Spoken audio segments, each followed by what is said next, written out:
9-year-old Amaya Brooks watched through her bedroom window as police lights flooded the night, her father being dragged away in handcuffs for a crime he swore he didn't commit.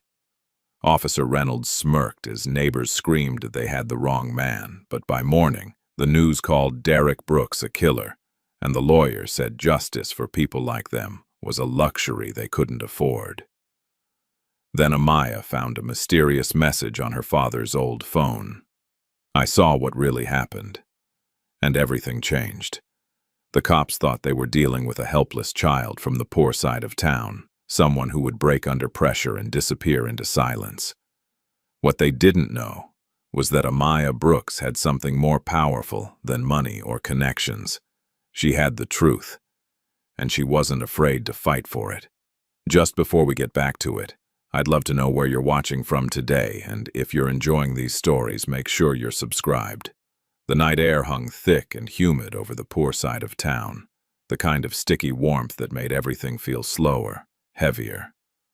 9-year-old Amaya Brooks sat cross-legged on her bedroom floor, carefully gluing the last piece of her school project together. It was a miniature house made from popsicle sticks, painted bright yellow because her teacher said they could dream in color. Through the thin walls, she could hear her parents in the kitchen. Her father's deep laugh rumbled like distant thunder, followed by her mother's lighter giggle. Then came the sirens. At first, Amaya thought they were passing by like they usually did, heading somewhere else, to someone else's problems. But the wailing grew louder, closer, until red and blue lights burst through her bedroom window, like angry ghosts. She scrambled to her feet and pressed her face against the glass, her breath fogging up the pain. 3 police cars screeched to a stop in front of their small house. The worn-down porch her father had been meaning to fix suddenly looked even more broken under those harsh lights. Amaya's heart began to pound. She heard her mother's voice rise in alarm from the living room. "Derek! Derek, what's happening?" Heavy boots stomped up the porch steps. The front door rattled with aggressive knocking that sounded more like someone trying to break it down. Amaya crept to her bedroom door and eased it open just enough to peek through. Her father stood in the doorway, confused, wearing his grease-stained work shirt from the garage.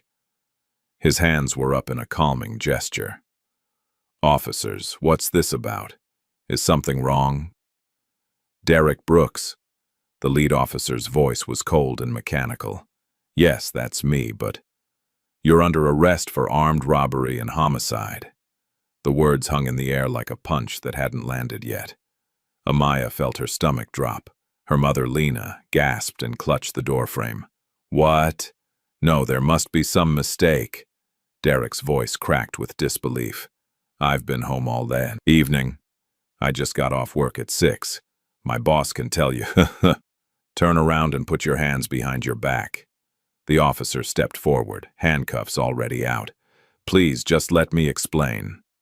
2 officers grabbed Derek roughly by the arms and spun him around. The metal cuffs clicked tight around his wrists and he winced. Lena rushed forward, tears already streaming down her face. "No, please, you've got the wrong person. He didn't do anything." One officer held up a hand to stop her. "Ma'am, step back or you'll be arrested for obstruction." Neighbors were coming out onto their porches now, drawn by the commotion. Mrs. Johnson from next door shouted, "Leave that man alone. He's a good man. He fixes my car for free." Old Mr. Davis added his voice. "Y'all got it wrong. Derek wouldn't hurt nobody." But the officers ignored them. Derek twisted his head to look at his wife as they marched him toward the car. His eyes were wide with fear and something else, a desperate need to protect his family, even as he was being torn from them. "Lena, baby, listen to me," he called out, his voice steady despite everything. "Stay calm. Take care of Amaya. This is a mistake and we'll fix it. You hear me? We'll fix it." "Derek!" Lena's voice broke into sobs. One of the officers, a broad-shouldered white man with a name tag that read Reynolds, smirked as he shoved Derek's head down into the back of the patrol car. "He fits the description. Reynolds said loud enough for everyone to hear. 6-foot black male, late 30s. That's all we need. Another officer, younger with uncertain eyes, hesitated near the car door. Sir, shouldn't we verify his alibi first? His wife said. Did I ask for your opinion, Jenkins? Reynolds snapped. Get in the car. The young officer obeyed, but his jaw was tight. Amaya couldn't move. She stood frozen in the hallway, her small hands gripping the edge of the wall until her knuckles turned pale. She wanted to run outside, to scream, to do something. But her legs wouldn't work. Through the window, she watched as the patrol car pulled away, taking her father with it. Her mother collapsed onto the porch steps, her whole body shaking with sobs. Neighbors gathered around her, offering comfort that felt hollow against the weight of what had just happened. Amaya finally found her legs. She ran outside and wrapped her arms around her mother's waist, holding on as tight as she could. Lena pulled her close, and they cried together under the judgmental glow of the streetlight. By dawn, the world looked different. Sunrise should have felt like hope, but instead it just made everything clearer, harsher. Lena sat on the same porch steps, still in yesterday's clothes, staring at nothing. In her hand, she held Derek's wedding ring. The police had dropped it during the arrest, and she'd found it in the dirt near the steps. Amaya sat beside her, silent. She'd learned early that sometimes staying quiet was the only thing you could do. But inside, something was building. A fire she didn't fully understand yet. Mama, she whispered. Why did they take Daddy? Lena wiped her eyes with the back of her hand. I don't know, baby. I don't know. But he didn't do anything. I know. Then why? Lena looked at her daughter, at those wide brown eyes full of questions no 9-year-old should have to ask. Because sometimes the world isn't fair, Amaya. Sometimes people decide who you are before you even open your mouth. Amaya's small hand curled into a fist. That's not right. No, it's not. Then I'll make them listen, Amaya said, her voice quiet but firm. I'll make them see. Lena pulled her daughter close, resting her chin on top of Amaya's head. She wanted to believe those words. She wanted to believe that truth mattered, that justice was real. But she'd lived long enough to know better. By mid-morning, the local news had picked up the story.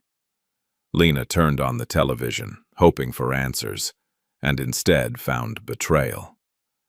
The reporter stood outside the convenience store where the robbery had happened, her expression grave and rehearsed. Police have arrested 38-year-old Derek Brooks in connection with last night's armed robbery that left store clerk Michael Patterson dead. Sources say Brooks was found fleeing the scene and matched witness descriptions. He has a prior criminal record. A parking ticket, Lena shouted at the screen. One parking ticket from 5 years ago. The reporter continued, unbothered by the truth. Authorities say they recovered evidence linking Brooks to the crime. He is currently being held without bail. The screen showed a blurry photo of Derek, one taken from an old ID, making him look harder, meaner than he ever was. The kind of photo that made people decide guilt before a trial ever started. Amaya stood in front of the television, her small frame trembling. They're lying, she said. Baby. They're lying, Mama. Why are they lying? Lena had no answer. She clicked off the television and pulled Amaya away from it. That afternoon, Lena drove to the police station with Amaya in the back seat. The building was squat and gray, with narrow windows that looked more like slots than openings. Inside, the fluorescent lights buzzed overhead, making everything feel cold and artificial. Lena approached the front desk where a tired-looking woman sat behind bulletproof glass. I need to see my husband, Derek Brooks. He was arrested last night. The woman barely looked up. No visits until after arraignment. When is that? Could be a few days, could be a week. A week? Lena's voice rose. I need to get him a lawyer. Can someone help me? Public defenders are backed up for weeks, ma'am. You'll have to wait your turn. But he's innocent. He didn't do this. The woman finally looked up, her expression flat and unmoved. That's what they all say. Next. Lena stood there, trembling with frustration. Amaya watched from a nearby bench, her small hands folded in her lap. She saw how the woman behind the glass looked at her mother, like she was an inconvenience, like her words didn't matter. As they turned to leave, Officer Reynolds walked past them. He glanced at Lena and smirked. Hope you got a good lawyer. Your husband's looking at life. Amaya's head snapped up. Something about the way he said it, the casual cruelty, the satisfaction made her skin crawl. She stared at him until he noticed. Reynolds looked down at the little girl with the fierce eyes and chuckled. What you looking at, kid? Amaya didn't blink. You'll regret lying. The officer's smile faded. For just a second, something flickered in his eyes, surprise, maybe even a hint of unease. Then he laughed it off and walked away. Lena grabbed Amaya's hand and pulled her toward the exit. Don't talk to them like that, she hissed. It's not safe. But Amaya didn't feel scared. She felt angry. And anger, she was learning, could be stronger than fear. That night, sleep didn't come easy. Amaya lay in bed, staring at the ceiling, listening to her mother cry in the next room. The sound was muffled, like Lena was trying to hide it, but Amaya heard every broken sob. She got up and tiptoed to her father's side of the room, the corner where he kept his toolbox and his work phone, an old flip phone he used for customers. Amaya picked it up and turned it on. The screen glowed weakly, the battery low. She scrolled through the messages, not sure what she was looking for. Most were from customers asking about their cars, but then she saw one from a number with no name, just 2 letters. CJ. The message was from 3 days ago. I saw what really happened. Amaya's heart began to race. She read it again, then again. Her hands shook as she held the phone. Someone knew. Someone had seen something. She quickly wrote down the number on a scrap of paper and tucked it into her pocket.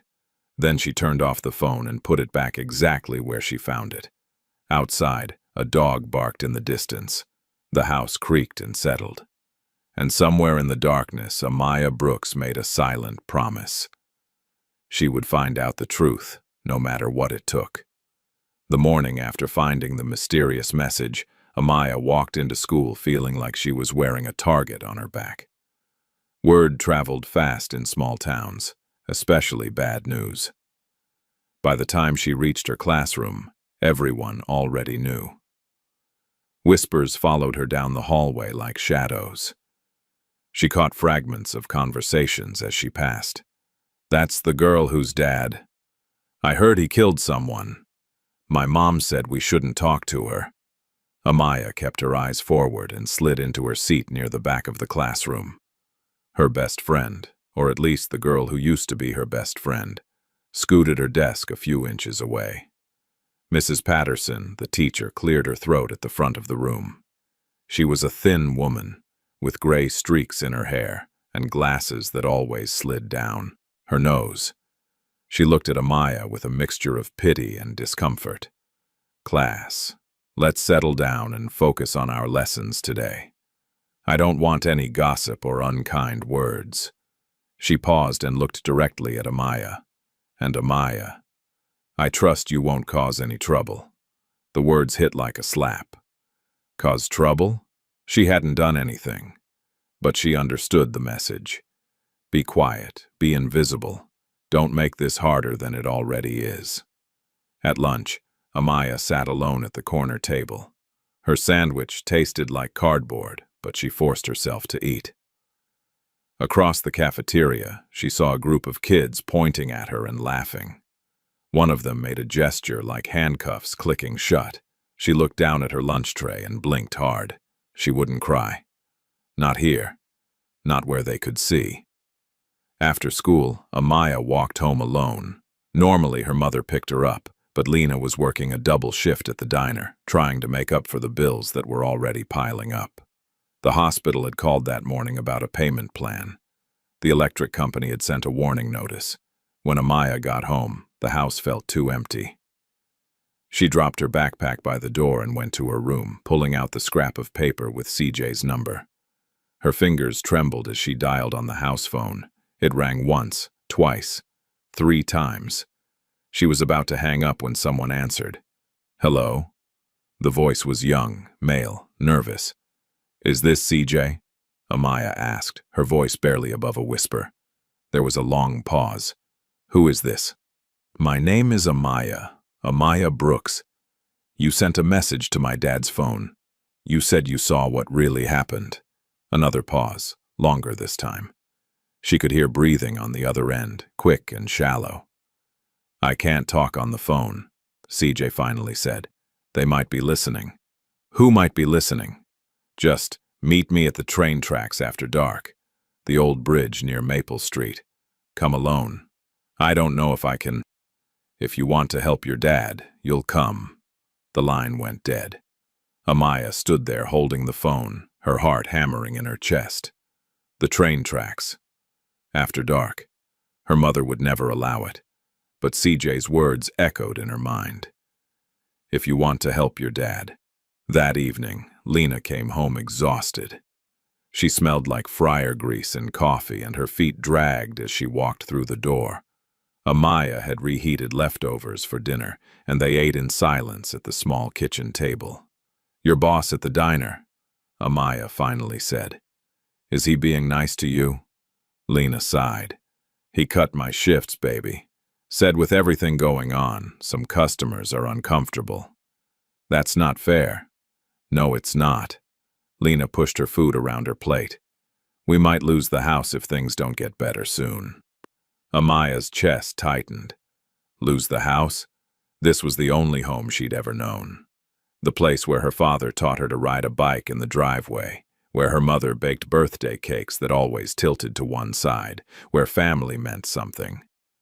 "We'll figure it out, Mama," Amaya said, trying to sound braver than she felt. Lena reached across the table and squeezed her hand. "You're too young to worry about these things." But Amaya was already worrying, and more than that, she was planning. After her mother went to bed, exhausted from the long day, Amaya waited. She listened to the house settle, to the familiar sounds of night. When she was sure Lena was asleep, she slipped out of bed and put on her shoes. The old floorboards creaked as she tiptoed through the house. She held her breath at every sound, certain her mother would wake up and catch her.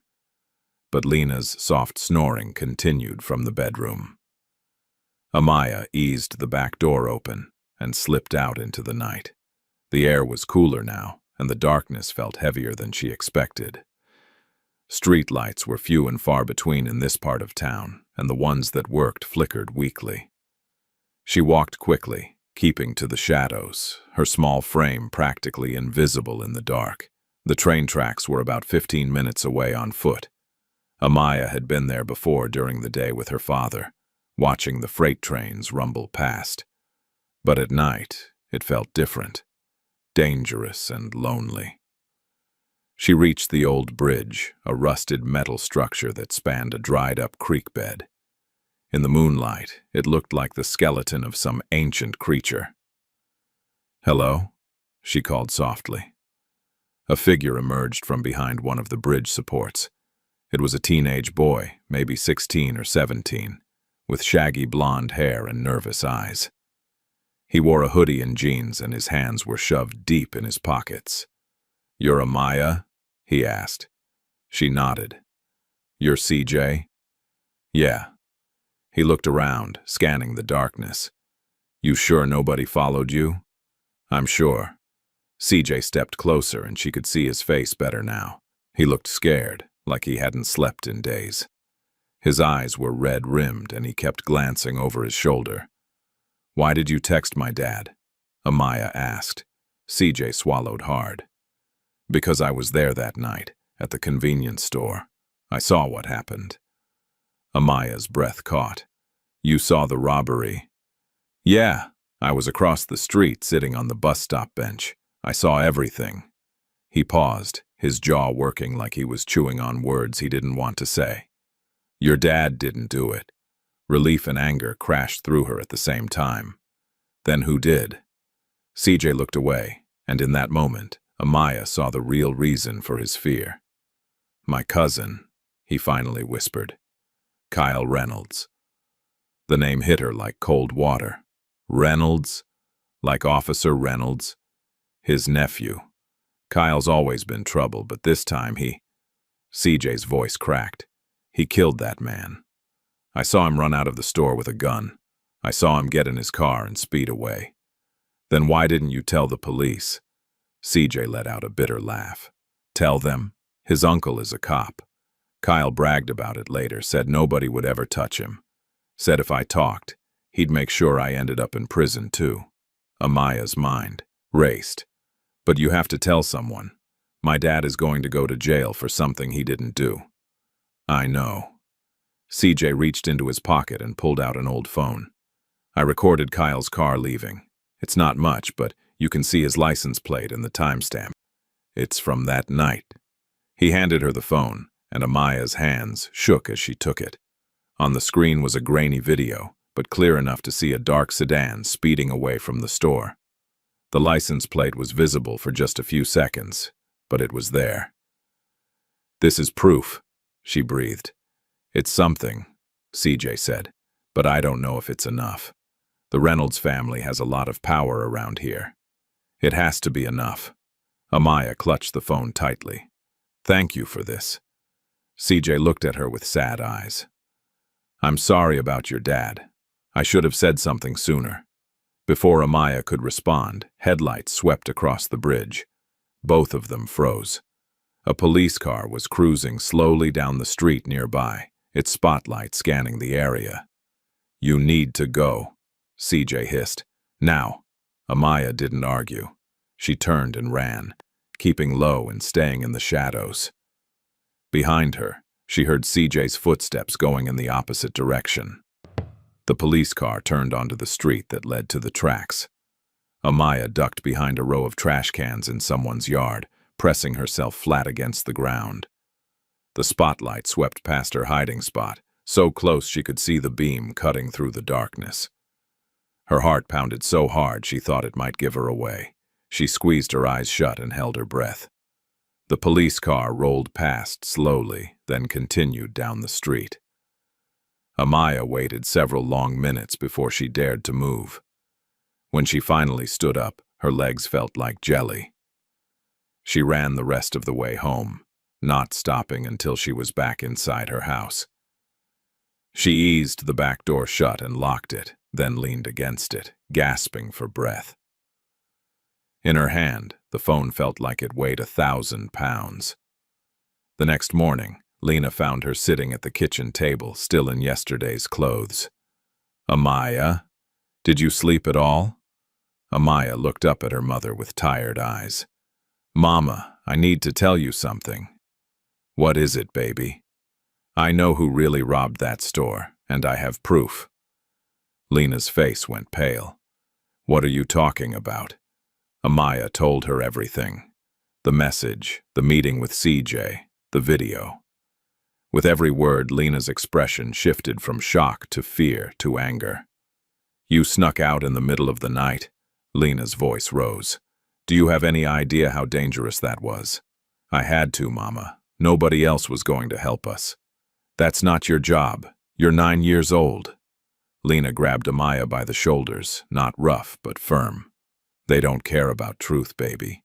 They care about control. If you keep pushing, they'll hurt you too. But Daddy, I know. Lena's voice broke. Tears spilled down her cheeks. I know. But I can't lose both of you. I can't. Amaya hugged her mother, tight. And they stood there in the kitchen, two people trying to hold each other up when the whole world felt like it was falling apart. But even as she held her mother, even as she felt Lena's fear, Amaya knew she couldn't stop. Not now, not when she was so close to the truth. That afternoon, while her mother was at work, Amaya sat down with a piece of notebook paper and a pencil. She wrote carefully, her handwriting neat and deliberate. Dear Judge Kent, my name is Amaya Brooks and I am 9 years old. My daddy, Derek Brooks, is in jail for something he didn't do. I know everyone says that, but this time it's true. I have proof.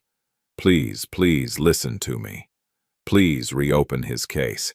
He's a good man and he's innocent. Respectfully, Amaya Brooks. She folded the letter carefully and put it in an envelope. Then she walked to the courthouse by herself. The building was massive and intimidating, with tall columns and stone steps that seemed designed to make people feel small. Amaya climbed those steps anyway, clutching her letter. Inside, a security guard stopped her. Where are you going, kid? I need to deliver this to Judge Kent. The guard looked amused. You can't just walk in and see a judge. I'm not asking to see him. I just need to give him this letter. The guard sighed and pointed to a desk where a woman in glasses sat. Give it to the clerk. She'll file it. Amaya walked over and handed the envelope to the woman. It's for Judge Kent. It's important. The clerk barely glanced at it. We'll make sure he gets it. Promise? The woman looked up then, really looked at Amaya.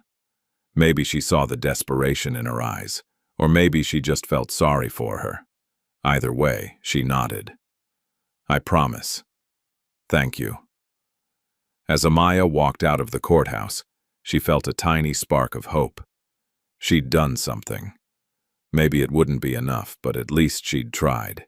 She was halfway down the steps when she heard voices behind her. 2 police officers were standing near the entrance, talking in low tones. One of them was Officer Reynolds. That kid's going to be a problem, Reynolds was saying.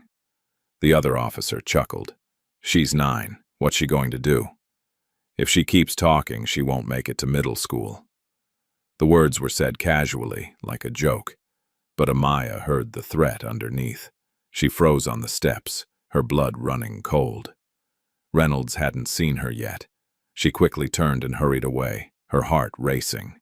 She didn't stop until she was blocks away from the courthouse. That night, lying in bed, Amaya replayed Reynolds' words over and over in her mind. She wasn't naive enough to think he'd been joking. He meant it. If she kept pushing, something bad would happen. But giving up wasn't an option, not when her father was counting on her, not when the truth was finally within reach. She thought about CJ's courage in meeting her, despite his fear. She thought about her father's voice the night he was arrested, telling her mother to stay calm.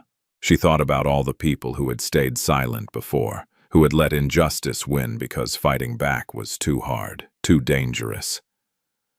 Amaya pulled her blanket up to her chin and stared at the ceiling. I'm not scared, she whispered to the darkness. But that was a lie. She was terrified. She just wasn't going to let that stop her. 3 days after Amaya delivered her letter to the courthouse, something unexpected happened. A miracle, her mother called it, though Amaya knew miracles required work, not just wishes. Judge Samuel Kent had read her letter and agreed to a preliminary hearing. The news came through a phone call from the public defender's office. Lena answered, her hand shaking as she held the receiver. When she hung up, she just stood there in the kitchen, tears streaming down her face. They're going to hear his case, she whispered. The judge is giving us a chance. Amaya felt her chest swell with something she'd almost forgotten. Hope. It was fragile and frightening, like holding a baby bird in your hands. But it was real. Within hours, the local media caught wind of the story. The mechanic's daughter who won't back down became the headline that spread through the town. Reporters started showing up outside their house, cameras ready, asking questions Lena refused to answer. She'd learned the hard way that the media twisted everything. By the time the hearing day arrived, a small crowd had gathered outside the courthouse. Some held signs that read, "Justice for Derek" and "Let the truth be heard." Others held countersigns, ugly words scrawled in black marker about law and order. The town was divided right down the middle, and Amaya could feel the tension crackling in the air like electricity before a storm. Lena had taken Amaya to the thrift store the day before. They'd found a navy blue dress that was a little too big in the shoulders but clean and presentable. Lena had stayed up late hemming it, her fingers working the needle with the kind of precision that came from years of making do with what little they had. "You look beautiful, baby," Lena said that morning as she smoothed down Amaya's hair. Her voice trembled. "Your daddy's going to be so proud." Amaya looked at herself in the mirror. She didn't feel beautiful. She felt scared and small and completely out of her depth. But she also felt something else, a fierce determination that burned in her chest like a coal that wouldn't go out. The courthouse was even more intimidating from the inside. The hallways were lined with dark wood paneling and portraits of stern-looking judges from decades past. Their eyes seemed to follow Amaya as she walked, holding her mother's hand tight. They entered the courtroom, and Amaya's breath caught. The room was huge, with high ceilings and rows of wooden benches. At the front sat Judge Kent behind an elevated desk that made him look like a king on a throne. He was an older black man with silver hair and deep-set eyes that had seen too much injustice to be easily swayed by pretty words. And then Amaya saw him. Her father. Derek sat behind a glass partition, wearing an orange jumpsuit that hung loose on his frame. He'd lost weight. His face looked hollow, and there were dark circles under his eyes. But when he saw Amaya and Lena, his whole face lit up. He pressed his hand against the glass, and Lena rushed forward to press hers against it from the other side. Amaya followed, placing her small hand next to her mother's. Through the glass, she could see tears in her father's eyes. "Hey, baby girl," he mouthed. "Hi, Daddy," she whispered back, even though she knew he couldn't hear her. "All rise," the bailiff called out, the Honorable Judge Samuel Kent presiding. Everyone stood as the judge took his seat. He looked out over the courtroom with an expression that gave nothing away. "We're here today for a preliminary hearing in the case of the State versus Derek Brooks," Judge Kent began. His voice was deep and measured. "I've reviewed the petition submitted by the defendant's daughter, and while it's highly unusual, I believe this case warrants a closer examination before we proceed to trial." Amaya felt her heart skip. He'd actually read her letter. He'd actually listened. The prosecutor, a thin man named Richard Walsh with a pointed face and cold eyes, stood up. "Your Honor, with all respect, this hearing is a waste of the court's time. The evidence against Mr. Brooks is substantial. We have eyewitness testimony placing him near the scene, and I'll be the judge of what wastes this court's time, Mr. Walsh," Judge Kent interrupted. "Please be seated." Walsh sat down, his jaw tight. Next to Derek sat his court-appointed lawyer, a tired-looking man named Gerald Dugan. He wore a wrinkled suit and had the air of someone who'd stopped believing in the system years ago. He leaned over to whisper something to Derek, who shook his head firmly.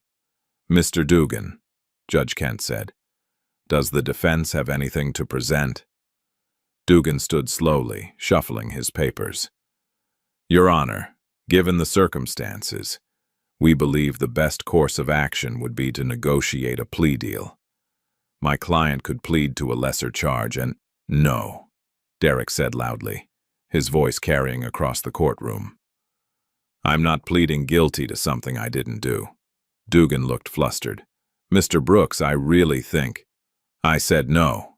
Judge Kent watched this exchange with interest. "Mr. Brooks, you have the right to reject your counsel's advice. Do you have anything you'd like to say?" Before Derek could answer, Amaya stood up. The movement was so sudden that several people gasped. Lena tried to pull her back down, but Amaya stepped into the aisle. "Your Honor," she said, her voice small but clear, "my dad is innocent, and I'll prove it." The courtroom erupted in murmurs. Some people laughed, the sound cruel and dismissive. Judge Kent raised his hand for silence. and the room gradually quieted. "Young lady," he said not unkindly, "this is a court of law. You can't just—" "Please," Amaya interrupted. "Please just let me speak. I have proof." Walsh jumped to his feet.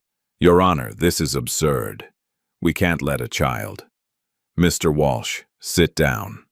Judge Kent leaned forward, studying Amaya with those penetrating eyes. "What's your name?" "Amaya Brooks, sir." "And you wrote me that letter?" "Yes, sir." "All right, Amaya. You may approach." Lena stood up, her face pale with worry, but she nodded at her daughter. Amaya walked forward on shaky legs, aware that every eye in the room was on her. She reached into her pocket and pulled out CJ's phone. "Someone sent a message to my dad's phone," she said. "A boy named CJ. He was there the night of the robbery. He saw everything." "Your Honor, this is hearsay from an unnamed source," Walsh protested. "I'm not finished," Amaya said, her voice growing stronger. "CJ gave me this video. It shows the real person who did it." She handed the phone to the bailiff, who brought it to Judge Kent. The judge put on his reading glasses and pressed play. The courtroom waited in tense silence as he watched. 30 seconds passed, then a minute. When Judge Kent looked up, his expression was grave. "Mr. Walsh, have you seen this footage?" "No, Your Honor. This is the first." It shows a vehicle fleeing the scene at the exact time of the robbery. The license plate is clearly visible. Walsh's face reddened. "Your Honor, that video could be from anywhere, any time. It proves nothing without proper chain of custody. This is clearly fabricated evidence brought forward by a 9-year-old girl trying to save her father." Judge Kent's voice was sharp. "I suggest you be very careful with your next words, Counselor." Officer Reynolds, who'd been sitting in the back of the courtroom, suddenly stood up. "Your Honor, if I may, that video is questionable at best. We have no way to verify its authenticity. This child has been coached to disrupt these proceedings." Judge Kent's eyes narrowed. "Officer Reynolds, you're not counsel for either side. Sit down." Reynolds didn't move. "I'm simply concerned about the integrity of this case. The Brooks family is clearly willing to do anything to—" "I said sit down." The command in Judge Kent's voice left no room for argument. Reynolds slowly lowered himself back onto the bench, but his eyes burned with rage. The judge turned back to Amaya. "Do you know who this CJ is? Where we can find him?" "He's scared, sir. He said the person who did it is Officer Reynolds' nephew, Kyle Reynolds." The courtroom exploded. People shouted, reporters scribbled frantically in their notebooks, and Reynolds shot to his feet again, his face purple with fury. "That's a lie. My nephew is a good kid. This is slander." Judge Kent slammed his gavel down. "Order! I will have order in this court, or I will clear this room." The noise died down to angry whispers. Judge Kent looked from the phone in his hand to Amaya, then to Derek behind the glass. "If that footage is real," the judge said slowly, "then this entire department has some serious explaining to do." He paused, his jaw working. "I'm pausing this hearing. Mr. Walsh, I want that license plate traced. I want to know who owns that vehicle, and I want this CJ found and brought in for questioning." "Your Honor, I must object," Walsh began. "Your objection is noted and overruled. We will reconvene in 3 days." Judge Kent looked directly at Amaya. "Young lady, you're either very brave or very foolish. For your sake, I hope that video is legitimate." "It is, sir," Amaya said quietly. "I promise." As the bailiff called the session to a close, Derek caught Amaya's eye through the glass. He was crying now, openly, and he mouthed 2 words. "Thank you." Amaya felt her own tears start to fall, but she didn't wipe them away. She'd done it. She'd made them listen. As they left the courtroom, pushing through the crowd of reporters and curious onlookers, Amaya felt a strange prickling on the back of her neck. She turned and saw a black car with tinted windows parked across the street. The driver's window was rolled down just enough to see a face watching her. Even from this distance, she recognized him from the video CJ had shown her on his phone before giving her this one. It was Kyle Reynolds. Their eyes met for just a moment, and then the window rolled up. The car pulled away slowly, deliberately, like a predator that wanted its prey to know it was being hunted. Lena grabbed Amaya's hand and pulled her toward their old sedan. "Come on, baby, let's get home." But as they drove away, Amaya kept looking in the rearview mirror, watching for that black car. It didn't follow them, but she knew it didn't have to. They knew where she lived. That night, Amaya couldn't sleep. Every sound made her jump. The house settling, the wind rattling the windows, a car passing on the street outside. She lay in bed staring at the ceiling, listening to her mother move around the house, also unable to rest. Around midnight, both of them finally drifted off from sheer exhaustion. At 2 a.m, the sound of shattering glass tore through the silence. Amaya shot upright in bed, her heart hammering. She heard her mother scream from the living room. She scrambled out of bed and ran down the hallway. The front window was completely broken, glass scattered across the floor like sharp stars. Cold air rushed in through the jagged opening, and there, in the middle of the living room floor, was a rock wrapped in a piece of paper. Lena stood frozen, her hand over her mouth. Amaya walked forward carefully, avoiding the glass in her bare feet, and picked up the rock. Her hands trembled as she unwrapped the paper. The message was written in crude block letters. "Drop it or next time it's your head."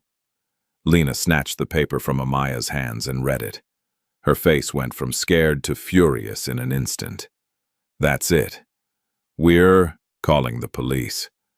"Mama, the police are the ones doing this. Then we'll—" Lena stopped because she realized Amaya was right.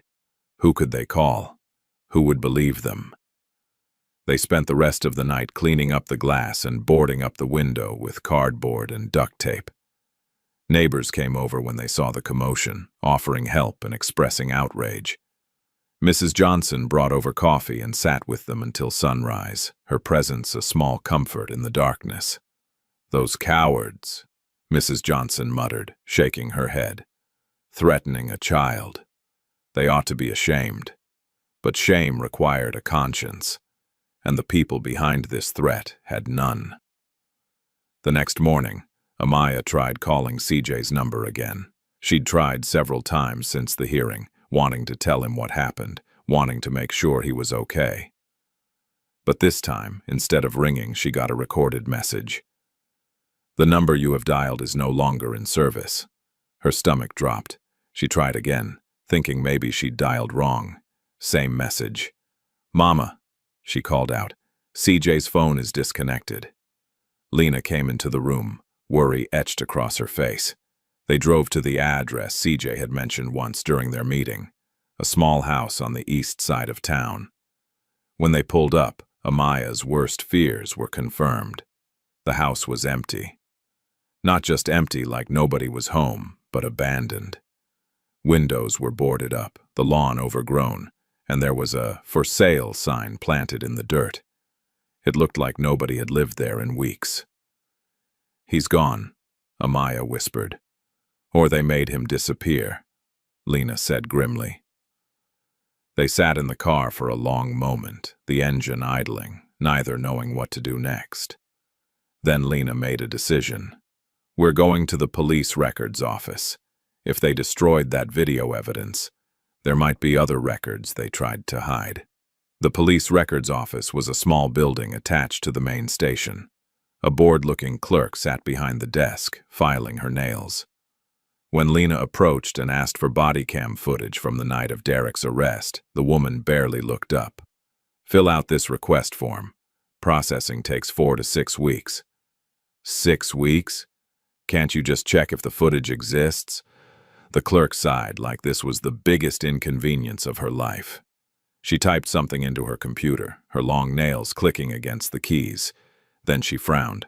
"Huh, that's weird." "What?" Lena leaned forward. Those files were deleted, all the body cam footage from that night. She looked up, genuine surprise on her face. That's not supposed to happen. Everything's backed up automatically. Who deleted them? I don't know. It just says administrative removal and yesterday's date. The clerk seemed troubled now. Look, I shouldn't be telling you this, but somebody really doesn't want anyone seeing that footage.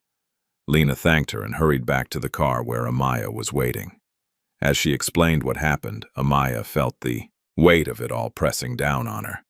They were erasing evidence. They were making sure the truth stayed buried. What do we do now? Amaya asked. I don't know, baby. I honestly don't know. The answer came that afternoon in the form of a knock on their temporary cardboard-covered door. Lena opened it cautiously to find a young black woman in a professional pantsuit standing on their porch. She had kind eyes and carried a leather bag over her shoulder. Mrs. Brooks, my name is Naomi Price. I'm a reporter for the County Times. She spoke quickly, glancing around nervously. I've been following your husband's case and I'd like to help. Lena's eyes narrowed. The press hasn't exactly been kind to us. I know, and I'm ashamed of that. But I don't work for the mainstream outlets. I write investigative pieces about corruption and injustice. If your husband is innocent, I want to help prove it. She pulled out a business card and handed it to Lena. I heard what your daughter did in court. That took guts. But now they're going to come after you hard. You need someone who knows how to fight back. Lena looked at the card, then at Amaya, then back at Naomi. Come inside.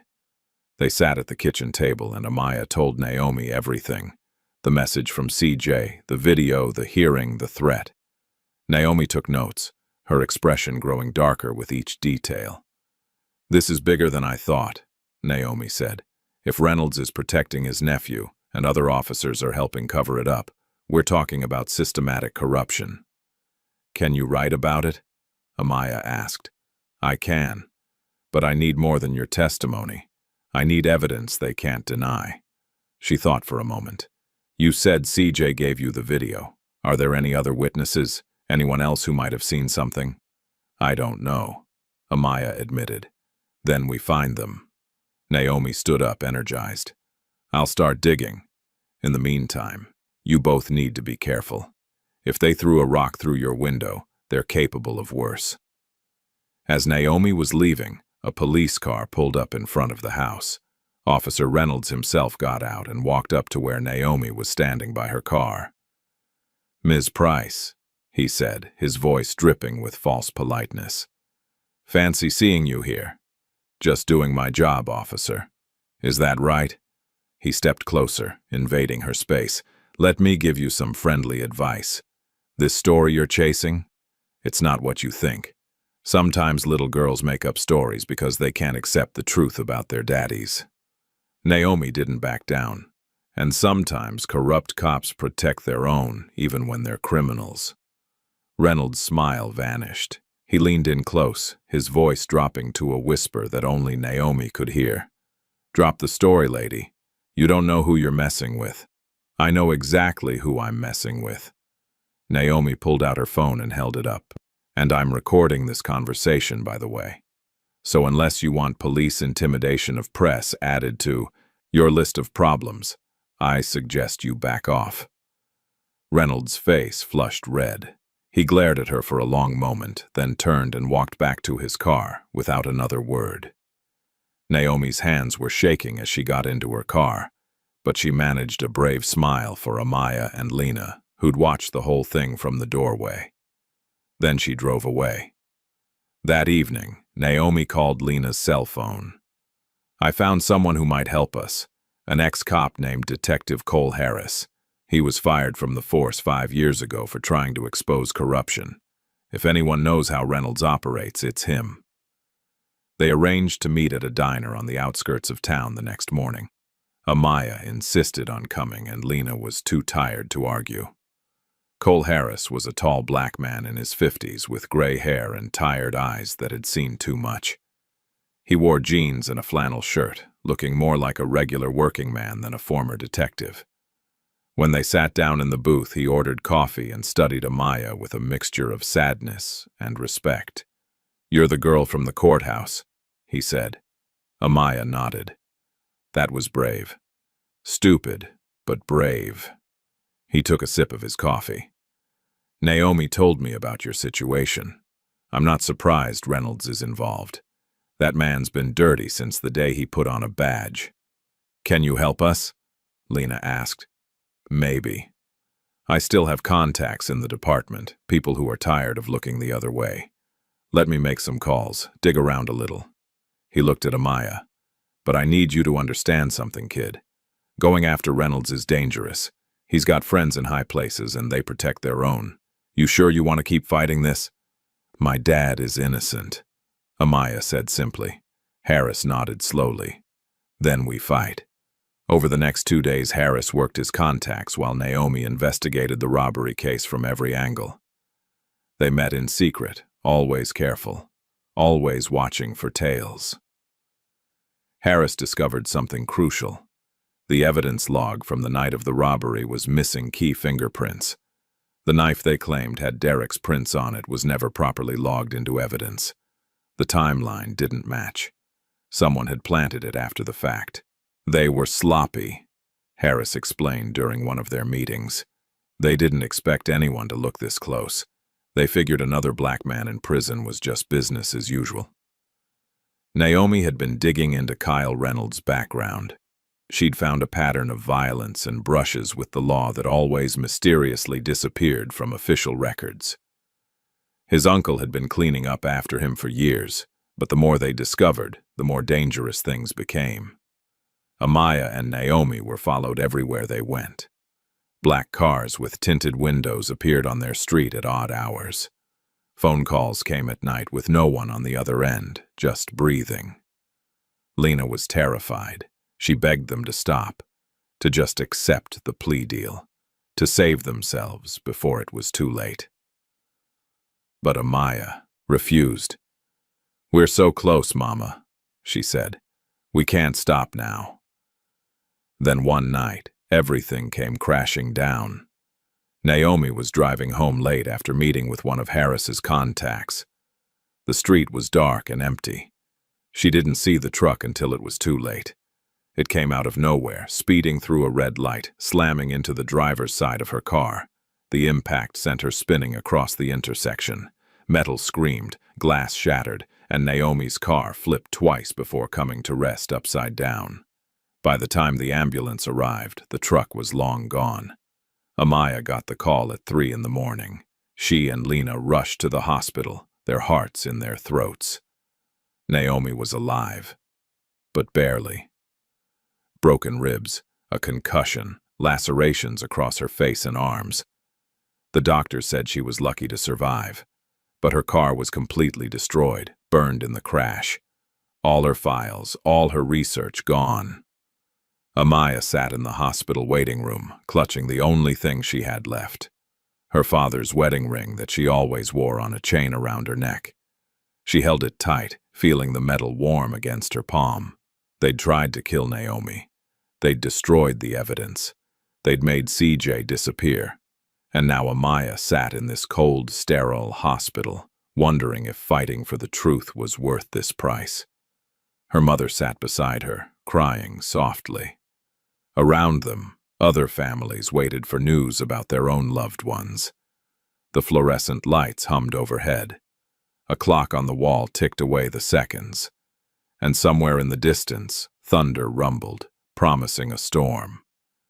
The hospital room smelled like antiseptic and fear.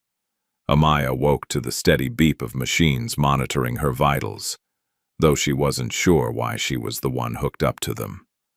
The last thing she remembered was sitting in the waiting room, holding her father's ring, waiting for news about Naomi.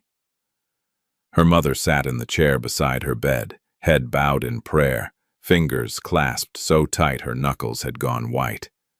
When Lena heard Amaya stir, her head snapped up, and relief flooded her face. "Baby," she breathed, rushing to take Amaya's hand. "Thank God. You scared me half to death." "What happened?" Amaya's voice came out scratchy and weak. You passed out. The doctor said it was exhaustion and stress. Your body just gave out. Lena smoothed Amaya's hair back from her forehead. You've been carrying too much weight for too long. Amaya tried to sit up, but her mother gently pushed her back down. Naomi? Is she okay? She's alive. Banged up pretty bad, but she'll recover. Lena's voice dropped to a whisper. Her car was burned, Amaya. Completely destroyed. They wanted to make sure there was nothing left. Before Amaya could respond, the door opened. Officer Reynolds stepped into the room, his uniform crisp and his expression a mask of false concern. He carried a small notebook and wore that same smirk that made Amaya's skin crawl. Well, well, he said, his voice dripping with mock sympathy. Heard there was an accident. Shame about Ms. Price's car. These roads can be dangerous at night. Lena stood up, positioning herself between Reynolds and her daughter. Get out. Now, Mrs. Brooks, I'm just here to check on the girl, making sure she's all right. His eyes landed on Amaya, cold and calculating. You know, all this stress can't be good for a child. Maybe it's time to let the adults handle things. I said get out. Lena's voice was steel. Reynolds held up his hands in mock surrender. Just trying to help. But you folks don't seem to want help. You just want to cause trouble. He turned to leave, then paused at the door. That was quite an accident Ms. Price had. Would be a real shame if something like that happened to someone else. The threat hung in the air like smoke. Reynolds gave them one last look, smiled, and walked out. Lena was shaking with rage and fear. She sat back down heavily, her face in her hands. This has to stop. We can't keep doing this. They'll kill us, Amaya. They'll actually kill us. But before Amaya could answer, there was a soft knock on the door. They both tensed, but it was just a nurse checking vitals. After she left, another visitor slipped quietly into the room. Naomi Price looked terrible. Her face was covered in bruises, her right arm in a sling, and she moved like every step hurt. But her eyes were bright with determination. You should be in bed, Lena said, shocked. I'm fine. Naomi winced as she sat in the visitor's chair. I had to see you both. Had to make sure you were okay. Your car, Amaya started, was torched, yeah. But they made a mistake. Naomi reached into her bag with her good hand and pulled out a small flash drive.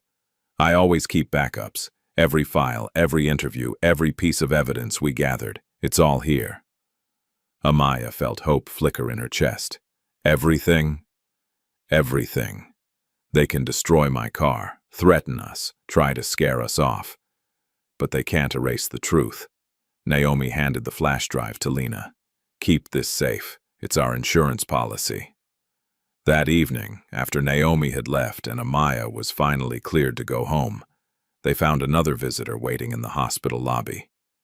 Detective Cole Harris sat reading a newspaper, but his eyes were constantly scanning the room, watching for threats. When he saw them, he folded the paper and stood. We need to talk. Not here. Somewhere safe. They followed him to his truck and drove to an abandoned warehouse on the outskirts of town. The building was old and falling apart, but it was private. Harris led them inside to a small office where he'd set up a makeshift command center. Papers covered the walls, connected by red string like something out of a crime show. I've been busy, Harris said, gesturing to his work. Called in every favor I had left. And I found something big. He pulled down a file folder and opened it on the desk. Inside were printed screenshots of security footage. This is from the parking lot behind the police station, 2 hours before the robbery. He pointed to a timestamp. Watch this. The footage showed Officer Reynolds meeting Kyle in the shadows between two cars. They talked for a few minutes, and then Reynolds handed Kyle an envelope. Kyle opened it, counted what looked like cash, and then handed something back to Reynolds. What is that? Lena asked, squinting at the screen. A gun, Harris said grimly. And not just any gun. According to the ballistics report I managed to get my hands on, it matches the weapon used in the robbery. Amaya's eyes went wide. Reynolds gave Kyle the gun, and probably payment too. This wasn't just covering for his nephew after the fact. Reynolds was in on it from the beginning. Harris pulled out another document. I also found the original evidence log before it was altered. Derek's fingerprints were never on that knife. They were added later, probably by Reynolds himself. Why would he do this? Lena asked, though the answer was becoming clear. Money, power. Maybe Kyle owed someone and needed cash fast. Maybe Reynolds has his own debts, who knows? Harris shook his head. What matters is we can prove it now. But even as hope bloomed, reality set in. Amaya looked at all the evidence, all the connections Harris had made, and asked the question that mattered most. Will anyone believe us? Harris didn't answer right away. Judge Kent might. He's one of the few honest ones left. But getting this evidence admitted into court, that's going to be a fight. As they talked, none of them noticed the small camera tucked into the corner of the warehouse ceiling, its red light blinking steadily in the darkness. The next morning, breaking news spread through the town like wildfire. Someone had leaked a heavily edited version of Harris's investigation to a local news station. The report painted Harris as a disgruntled ex-cop with a vendetta against the department, Naomi as a troublemaker looking for a sensational story, and Amaya as a confused child being manipulated by adults. The police chief held a press conference standing behind a podium with Reynolds at his side. These allegations are completely baseless, the chief said, his voice firm and authoritative. Officer Reynolds has served this community with distinction for 15 years. To suggest he would be involved in criminal activity is not only absurd, but deeply offensive to every officer who puts their life on the line every day. Reynolds stepped up to the microphone, playing the victim perfectly. My family has been targeted by vicious lies. My nephew Kyle is a good kid who's never been in trouble. This witch hunt has caused us tremendous pain. But the chief's denial only made people ask more questions. Social media exploded with debates. Some called it a cover-up. Others defended the police. The town was splitting apart at the seams. And then, protesters started gathering outside the courthouse. They came with signs and chants, demanding a retrial for Derek Brooks. Justice for Derek became a rallying cry that echoed through the streets. Some officers refused to report for duty, saying they couldn't in good conscience work alongside Reynolds. Others rallied around him, forming a thin blue line that felt more like a wall. The police chief, feeling the pressure from all sides, made an announcement that shocked everyone. Officer Reynolds will be suspended pending an independent review of these allegations. It wasn't much, but it was something. The wall was starting to crack. That same day, Amaya received an unexpected visitor at home. A woman in her 60s with silver hair and kind eyes knocked on their door. She introduced herself as Eleanor Wright, Judge Kent's assistant. The judge wanted me to give you this, Eleanor said quietly, glancing around nervously. She handed Lena an envelope. He's been reviewing everything. The video, the evidence logs, Detective Harris's findings. He believes you. He believes Derek is innocent. Lena opened the envelope with shaking hands. Inside was a notice for an emergency hearing scheduled for 3 days from now. He's reopening the case? Lena's voice cracked with emotion. More than that, he's calling for a full investigation into the police department's handling of the evidence. Eleanor smiled at Amaya. You did this, sweetheart. You made them listen. But that night, as Amaya lay in bed replaying Eleanor's words, she found a note that had been slipped under her door. She didn't remember hearing anyone approach. The note was written in the same crude block letters as the threat wrapped around the rock. Final warning, you stop now, or your mom's next. Amaya stared at the paper, her hands trembling. They'd been inside her house. They'd walked right up to her bedroom door while she slept. The message was clear. Nowhere was safe. She thought about showing her mother, but Lena was already so scared, so broken down by everything they'd endured. Instead, Amaya folded the note and hid it in her dresser drawer beneath her socks. Then she climbed back into bed and stared at the ceiling, wondering if truth was worth the price they were paying. Morning came with the sound of news helicopters circling overhead. Naomi's expose had just been published in the County Times, and it was everywhere. The headline read, "The Mechanic's Daughter and the Web of Corruption, How a 9-Year-Old Girl Uncovered Police Cover-Up." The article laid everything out in devastating detail. The video evidence, the deleted body cam footage, the planted knife. The meeting between Reynolds and Kyle caught on security cameras, Harris's findings about the manipulated evidence logs. Every piece connected like puzzle parts that finally made a picture everyone could see. Naomi had named names. She'd included photos.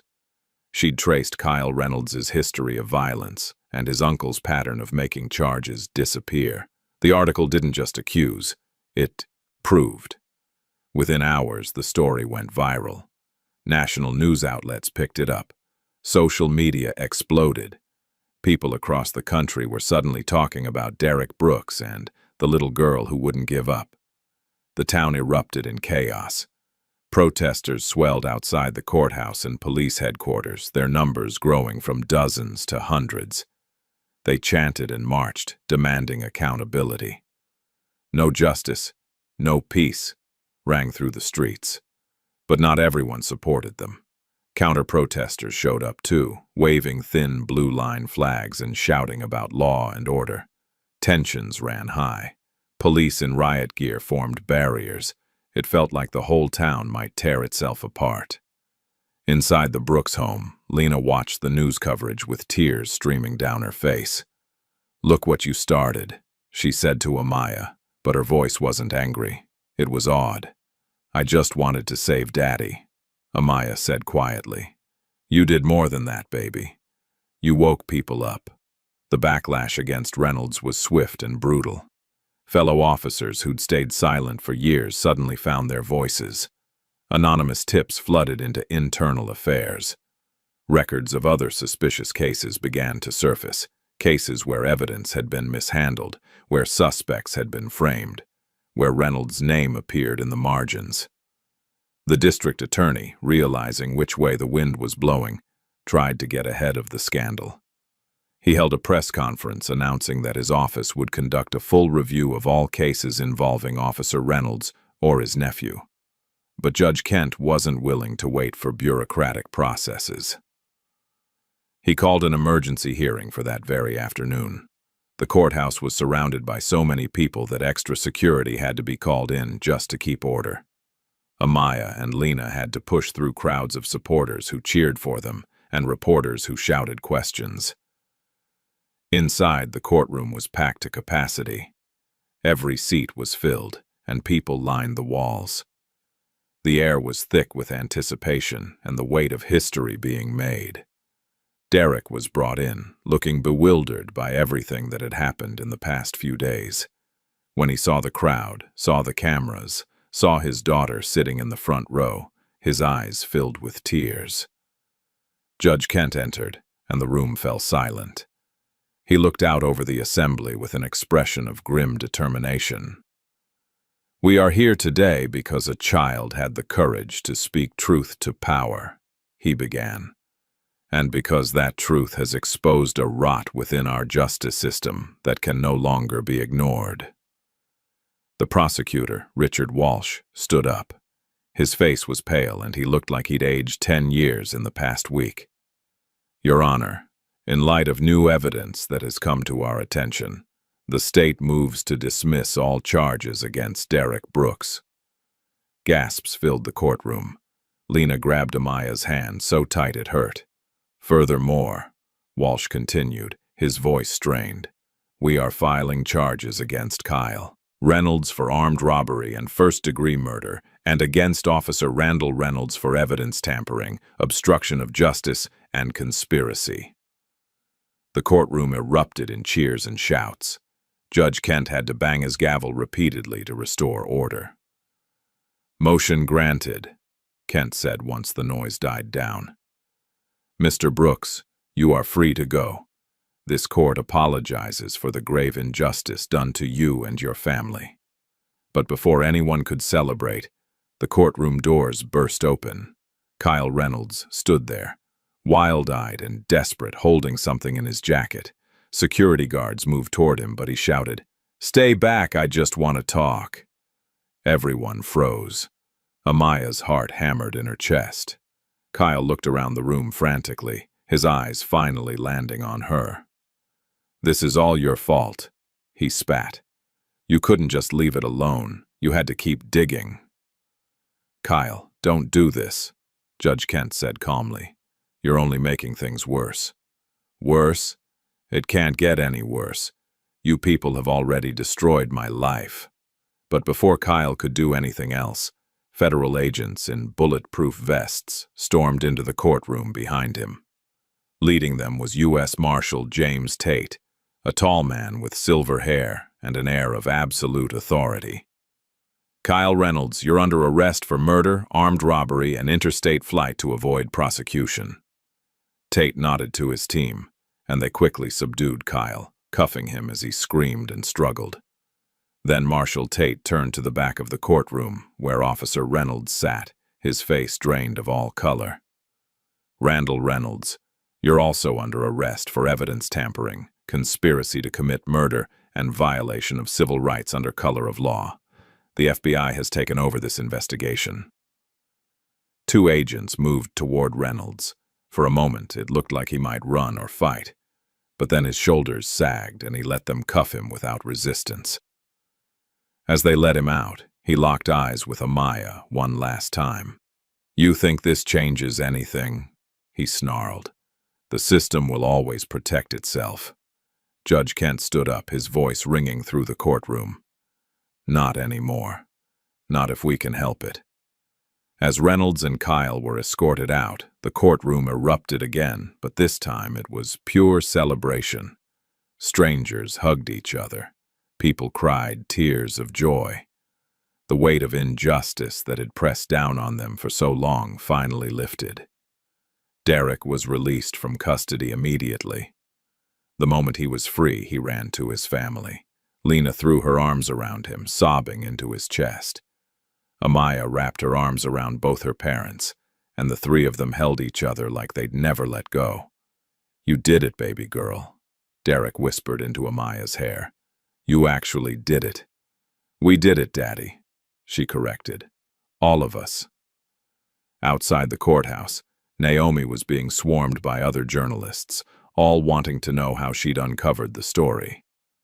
Detective Harris stood off to the side, watching with quiet satisfaction as justice was finally served. But even in the midst of celebration, Amaya felt a nagging worry. She thought about that note under her door, about the threats that had been made, about how close they'd come to losing everything. Later that evening, after the crowds had dispersed and the news crews had packed up, the Brooks family returned to their small house. It still had cardboard over the broken window, still showed the scars of what they'd endured. But it was home, and they were together. Derek stood in the kitchen, looking around like he was seeing it for the first time. He touched the counter, the refrigerator, the table where they'd eaten so many meals. Simple things that meant everything. "I didn't think I'd ever see this place again," he said softly. Lena came up behind him and wrapped her arms around his waist. "You're home now. That's all that matters." Amaya sat at the table, exhausted but unable to sleep. Her mind was still racing with everything that had happened. She'd started this journey as a scared little girl who just wanted her father back. She was ending it as someone different, someone who'd learned that the truth was powerful, that courage could change things, that even the smallest voice could be heard if it refused to stay silent. But she also knew the fight wasn't over. Reynolds had been right about one thing. The system protected itself. This victory was just one battle in a much longer war. As if reading her thoughts, Derek sat down beside her. He took her small hand in his larger one, his palm rough from years of working with tools. "What you did," he said, "what you risked for me, I don't know if I can ever repay that. You don't have to repay it, Daddy. You're my father. I love you. I know, baby. But you need to understand something. What you started here, it's bigger than just our family now. People are watching. People who've been afraid to speak up, who've been hurt by the system. They're going to look to you. Your name is going to mean something." Amaya thought about that, about all the other families like theirs, other innocent people sitting in cells, other children crying for parents who'd been taken away. The weight of it was enormous. "I'm scared," she admitted. "Good," Derek said. "Fear means you understand the stakes. But don't let it stop you. Use it to make you careful, make you smart, but never let it make you quiet." Outside, reporters were still camped out, hoping for one more statement, one more photo. The story of the mechanic's daughter was spreading across the country, inspiring others to fight their own battles against injustice. Inside the Brooks home, a family that had been torn apart was finally whole again. They had each other. They had the truth. And they had hope that tomorrow might actually be better than today. But in the shadows of the town, in back rooms and private conversations, other corrupt officials were watching and learning. This loss had taught them something. They needed to be more careful, more thorough, better at hiding their crimes. The battle was won, but the war was far from over. The days following Kyle and Officer Reynolds' arrests moved with the speed of a freight train that couldn't be stopped. What had started as one family's fight for justice had exploded into something much larger, a reckoning that the whole town, and eventually the whole nation, couldn't ignore. Marshal Tate wasted no time. Within 48 hours of taking over the investigation, the FBI had torn through the police department's records like a hurricane. What they found was worse than anyone had imagined. This wasn't just about one corrupt cop protecting his nephew. It was a pattern that stretched back years. Internal Affairs and federal investigators set up a command center in the courthouse basement. Detective Harris and Naomi were brought in as consultants, their research forming the backbone of a much larger investigation. Harris walked through those official halls again, no longer an outcast but a vindicated truth-teller. "We've identified at least 7 other cases where evidence was tampered with under Reynolds' watch," Marshal Tate explained during a press conference. His voice was grave, his expression harder than stone. 7 families who suffered because officers decided the law didn't apply to them. This department has failed its community, and we will hold every single person responsible accountable. The news sent shockwaves through the town. 7 cases meant 7 innocent people who might still be in prison. 7 families torn apart. The protesters outside the courthouse grew larger, their signs now demanding reviews of every case Reynolds had ever touched. But not everyone wanted the truth exposed. Some officers resigned rather than face questioning. Others lawyered up. And a vocal portion of the community still insisted this was all an overreaction, that one bad cop didn't mean the whole system was broken. Amaya watched it all unfold from her living room, feeling the weight of what she'd set in motion. Her mother kept the curtains drawn now, even during the day. Reporters still camped outside, hoping for interviews. Supporters left flowers and cards on their porch. But so did the angry ones, who left hateful messages and threats. "Maybe we should go away for a while," Lena suggested one evening. "Visit your aunt in Atlanta until things calm down." But Derek shook his head. "Running now would send the wrong message. We stand our ground. We show them we're not afraid." Though the truth was, they were all afraid. Fear had become their constant companion, lurking in every unexpected knock on the door, every car that drove past too slowly. The preliminary hearing for Kyle's trial was set for 2 weeks after his arrest. The prosecutor's office, desperate to rebuild public trust, fast-tracked everything. CJ had been found, safe but terrified, staying with relatives in a neighboring state. Federal agents convinced him to come forward, promising protection. The day CJ took the stand, the courtroom was packed again. He looked older than his 16 years, worn down by fear and guilt. But when he spoke, his voice was steady. "Kyle's my cousin, and I loved him," CJ began, his hands gripping the witness stand. "But what he did was wrong, and watching an innocent man go to prison for it was something I couldn't live with." He described the night of the robbery in painful detail. How Kyle had been drinking, talking about needing money fast. How he'd shown CJ the gun his uncle had given him. How CJ had tried to talk him out of it but failed. "I saw him run out of that store," CJ said, his voice breaking. "I saw the blood on his shirt, and I saw him laughing about it later, saying his uncle would make sure nobody touched him." The defense attorney tried to discredit CJ, calling him a scared kid looking for a plea deal. But the video evidence backed up every word. The security footage Harris had found showed the meeting between Reynolds and Kyle. The timeline matched perfectly. When the prosecutor played the footage of Reynolds handing Kyle the gun, the courtroom went silent. You could have heard a pin drop. This wasn't hearsay or circumstantial evidence. This was proof, undeniable and devastating. Kyle's lawyer, an expensive defender hired by family money, tried to spin it as a misunderstanding. Officer Reynolds was simply returning a weapon his nephew had brought to him for safekeeping, he argued, but even he sounded unconvinced. The prosecutor, a sharp woman named Patricia Brennan, destroyed that argument in seconds. Safekeeping? 2 hours before an armed robbery where that exact weapon was used? Your Honor, that's not safekeeping. That's conspiracy to commit murder. During a break in the proceedings, Amaya and her family sat in the hallway outside the courtroom. Derek kept one arm around his daughter and one around his wife, as if letting go meant they might disappear again.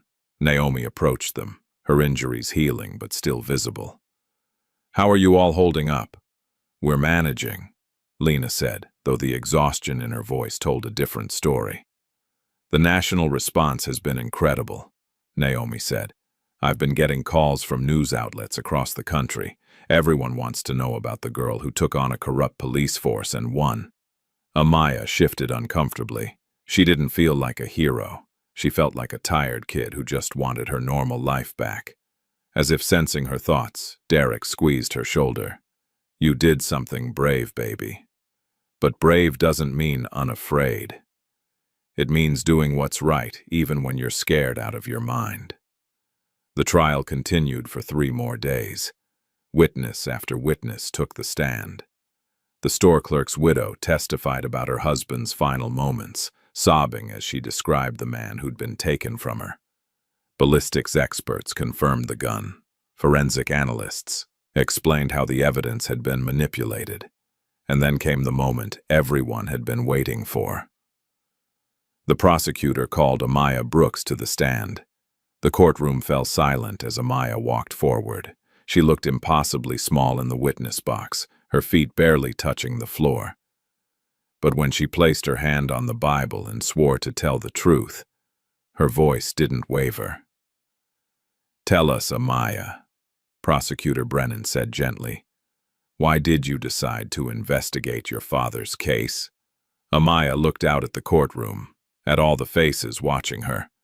She saw her parents in the front row, saw Naomi and Harris sitting together, saw strangers who'd come to witness history.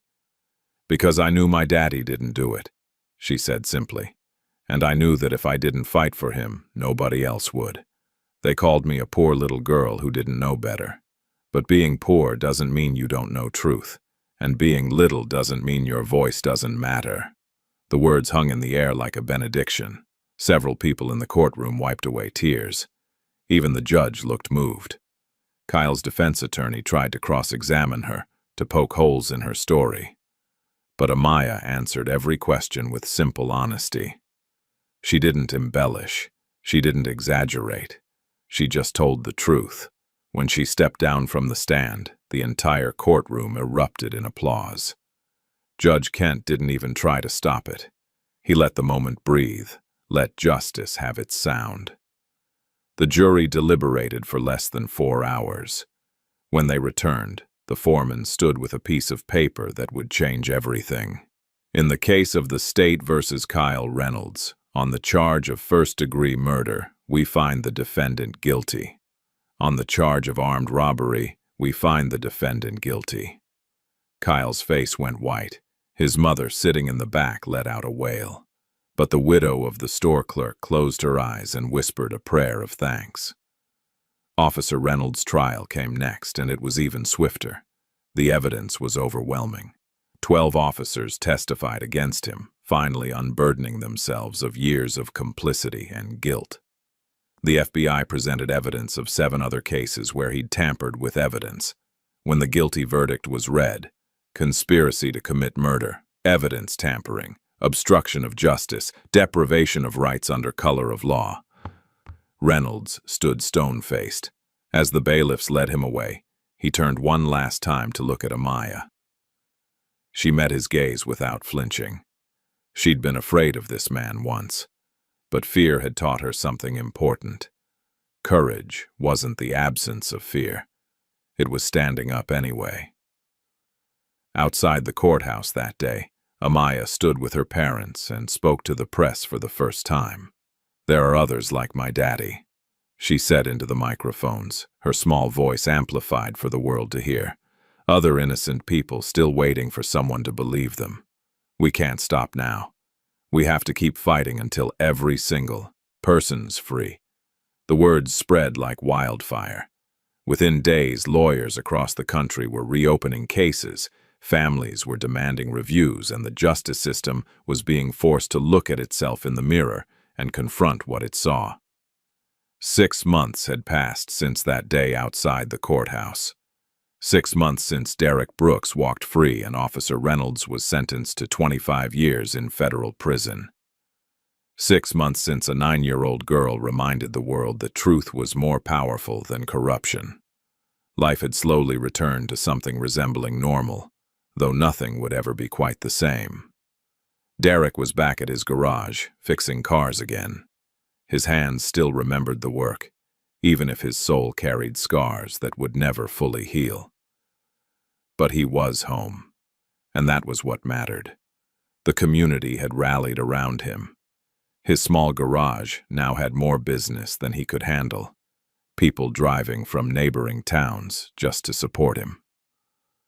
Amaya would stop by after school sometimes, sitting on a stool in the corner, doing her homework while her father worked. The familiar sounds, the clang of tools, the hiss of the pneumatic lift, her father humming while he worked, were a comfort she'd never take for granted again.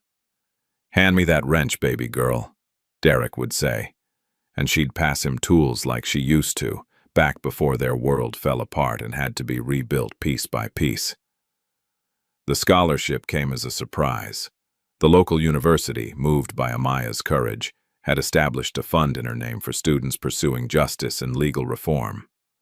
They offered her a full ride when she was old enough, with support for her education starting now if she wanted tutoring or enrichment programs. The mayor held a public ceremony, apologizing on behalf of the city for what the Brooks family had endured. It was awkward and uncomfortable, his words sounding rehearsed and hollow, but it was something, an acknowledgement that the system had failed them and needed to change. Naomi's article had won a National Journalism Award. She stood on a stage in New York City, accepting the honor, and dedicated it to Amaya and all the families still fighting for justice. The prize money helped her start her own investigative news outlet, focused entirely on exposing corruption and defending the powerless.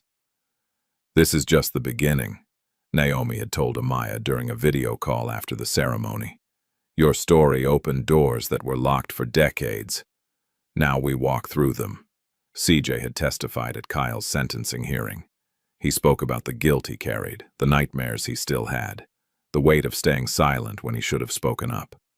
The judge took his courage into account and granted him immunity in exchange for his testimony. He was getting counseling now, trying to heal from the trauma of it all. Kyle Reynolds received 25 years for murder and armed robbery. In prison, he would have a long time to think about the man he'd killed and the family he'd destroyed. Officer Reynolds got 20 years for his crimes. The sentence was lighter than many had hoped, but at least it was something. At least he'd been held accountable. Judge Samuel Kent retired shortly after the trials ended. He'd spent 30 years on the bench, and the Brooks case had reminded him both of why he'd started and why it was time to stop. But before he left, he visited the Brooks family at home. He sat in their small living room, drinking coffee Lena had made, looking around at this humble house where something extraordinary had begun. "You reminded me why I became a judge," he told them. "I'd gotten so caught up in procedure and precedent that I'd forgotten the human beings at the center of every case. Thank you for that." He left an envelope on the table before he departed. Inside was a check from his personal funds, enough to cover the Brooks family's legal debts and then some. Attached was a note. "For the girl who wouldn't stay silent. Use it to keep fighting." The biggest change came to the police department itself. The corruption exposed by the Brooks case had forced a complete overhaul. The old chief resigned in disgrace. 12 officers were fired. Internal affairs was rebuilt from the ground up, and the new police chief was a black woman named Dana Wallace, who'd spent 20 years working in community policing in larger cities. Her first act as chief was to implement body cameras that couldn't be turned off or deleted. Her second was to establish a civilian review board with real power to investigate complaints. "We have to earn back trust," Chief Wallace said during her swearing-in ceremony. "And that starts with transparency and accountability. The Brooks case showed us what happens when we protect our own instead of protecting the truth." Never again. At school, everything had changed for Amaya. The kids who'd once whispered and laughed now looked at her with something like awe. Teachers treated her differently, with a respect that felt strange and uncomfortable. She'd been asked to speak at a school assembly, to tell her story. She stood at the podium, looking out at hundreds of faces, and felt that familiar flutter of fear. But she thought about her father's words, about how bravery meant acting despite the fear, and she began to speak. "A lot of people call me brave," she said, "but I didn't feel brave. I felt scared every single day. I felt small and powerless and like nothing I did would matter. But I did it anyway, because my daddy needed me." She paused, gathering her thoughts. "The thing about truth is, it's stubborn. You can try to bury it, you can try to destroy it, you can threaten people who speak it, but it always finds a way out. And when it does, it changes everything." The assembly ended with a standing ovation that made Amaya's cheeks burn with embarrassment. But afterward, a quiet girl named Sarah approached her in the hallway. "My brother's in jail," Sarah whispered, looking around nervously. "They say he robbed a store, but he was with me that night. Nobody will listen. I saw what you did, and I thought maybe you could help me." Amaya looked at this girl, at the hope and desperation in her eyes, and understood what her father had meant. This was bigger than just their family now. This was a responsibility. "Let's talk," Amaya said, and she meant it. Years passed. The Brooks case became a landmark, studied in law schools and cited in courtrooms across the country. Reforms were implemented in police departments nationwide. 7 innocent people whose cases Reynolds had tainted were exonerated and freed. Families were reunited. Lives were rebuilt. Amaya grew up in the shadow of that legacy, but she never let it define her completely.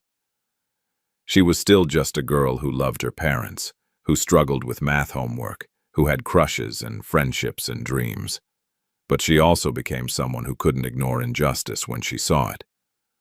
She volunteered with legal aid organizations. She spoke at events about criminal justice reform.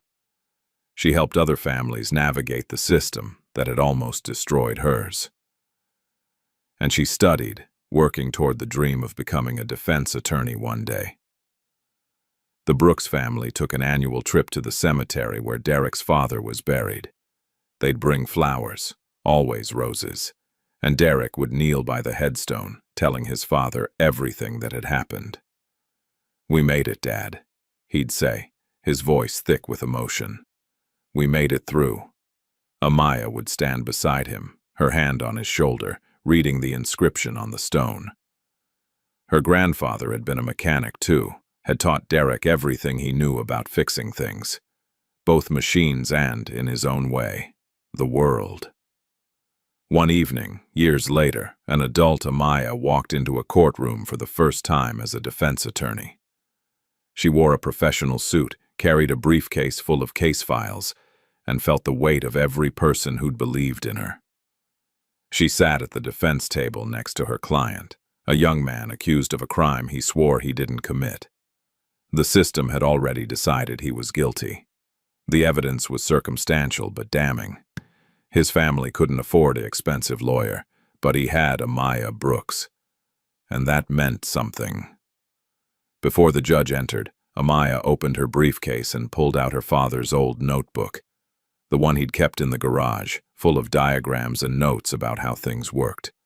On the last page, in his careful handwriting, was something he'd written after he came home. "Truth always finds its way out.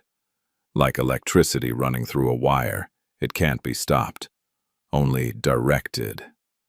Direct it toward justice and watch the world light up." Amaya smiled, closed the notebook, and placed it on the table in front of her. Then she stood as the judge entered, ready to fight another battle in a war that would never truly end. Because justice wasn't a destination, it was journey. And every step mattered. Outside the courtroom, Derek and Lena sat in the gallery, watching their daughter with pride that transcended words. Their little girl, who'd once stood trembling before a judge, begging to be heard, was now a voice for the voiceless. The cycle had come full circle. The girl who'd been saved by truth was now using it to save others, and somewhere, in small towns and big cities, in courtrooms and living rooms, other young people watched Amaya's story and found their own courage. They learned that voices mattered, that truth was worth fighting for, that even the smallest person could change the world if they refused to stay silent. The legacy of the mechanic's daughter lived on, a reminder that justice delayed is not justice denied, not if someone is brave enough to demand it.